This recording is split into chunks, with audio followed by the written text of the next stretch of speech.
Randwick, 1936. And Australia is treated to a great New Zealand horse at her peak. With a furlong to go, Cuddle shows the way. Yes, Cuddle has the race, although Catless and Barack are coming home well. But in the run to the winning post, Cuddle wins by 1.5 lengths to Catless. That was Cuddle, winning the Doncaster Handicap. The commentary might be rough, but nothing can dim the record of a champion mare. Cuddle was bred by Hastings trainer Jack Henner in 1929. She was by psychology from Caress, a place-getter who was part of the famous line of Martian mares. Cuddle wasn't big, but was strongly built, perfect for carrying the weights that came her way after big wins. Cuddle came to the attention of Wellington businessman Robert Murphy as a 5-year-old after winning 6 from 9 starts. He'd been making a name for himself with some astute purchases at the first Trentham sales. Murphy already had one New Zealand Cup on the shelf, won by Oratrix in 1928.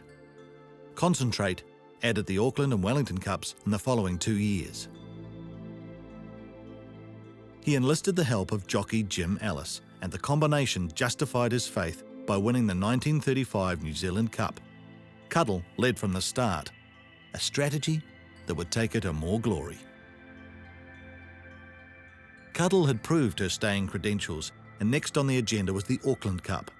She won the hearts of Ellerslie patrons with her front-running style and a record time of 3:23, while carrying the top weight of 9 stone. Cuddle joined a select group of horses to win the New Zealand Cup and the Auckland Cup in the same season. 4 days later, Cuddle easily won the King's Plate and completed a memorable treble with the Clifford Plate a few days later. Sadly, the victories weighted her out of contention for the Wellington Cup. The scribes were already ranking Cuddle amongst the greatest mares of New Zealand racing. Australia beckoned, and Cuddle opened a 7-race campaign with the St George Stakes in Melbourne. And so they settled down in the straight with Cuddle, the race apparently well in hand. He's getting Cuddle going again now, and she's got it all right. St Fervent's coming home well, but Cuddle wins from St Fervent with Young Idea third. The local media was generous in its praise, comparing Cuddle to another Hall of Famer, Desert Gold. Trainer Tommy George regularly dealt with kidney and joint problems throughout her career, which caused some mixed performances. But that was forgotten with the Doncaster win. A massive crowd cheering on expat Kiwi jockey Maurice McCartan as he guided Cuddle to a memorable victory carrying 9 stone 4, a record for a mare.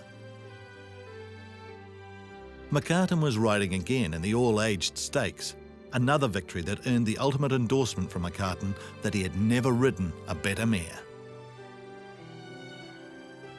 The success of the previous season was repeated for Murphy when Cuddle rebounded from a poor spring at the Ellerslie Carnival, Cuddle claiming her 2nd Auckland Cup. Once again, Cuddle endeared herself to fans as she fought off challenges to break her record by 1/5 of a second. The crowds returned in the following days to cheer Cuddle as she again completed the Auckland treble, winning the Kings and Clifford Plates with ease. She had the incredible Ellerslie record of 6 wins from 6 starts. Ill health dogged Cuddle on her next foray to Australia, so she returned home for her 8-year-old season and one more notable win, the 1937 Canterbury Cup. Cuddle beat Royal Chief, the Derby winner and Horse of the Year, in record time. Cuddle's joints became troublesome again, and she was retired to stud after a noble career. 23 wins, 6 the equivalent of black type status today. Her stakes of £12,000 reflect the difficult economic times of the Depression years. Cuddle's success on the track was repeated in the stud, where she was the dam of 8 foals, 7 raced and 6 were winners. The notable performers were Renowned and Beau Cheval, an Adelaide Cup winner. Cuddle died in 1955 at the age of 25. Her name lives on with the running of a prestigious annual race at Trentham, a lasting tribute to one of New Zealand's greatest mares.